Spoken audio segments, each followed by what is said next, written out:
സങ്കീർത്തനം 64. ദൈവമേ, എൻ്റെ സങ്കടത്തിൽ ഞാൻ കഴിക്കുന്ന അപേക്ഷ കേൾക്കണമേ.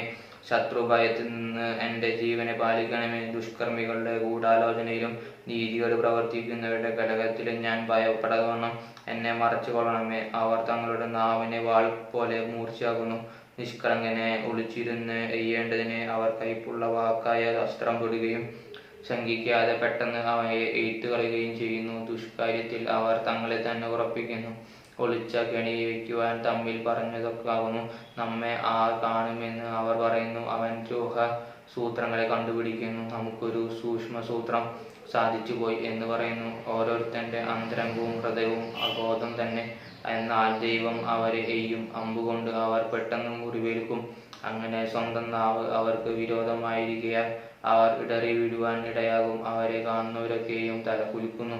അങ്ങനെ സകല മനുഷ്യരും ഭയപ്പെട്ട് ദൈവത്തിൻ്റെ പ്രവൃത്തിയെ പ്രസ്താവിക്കും.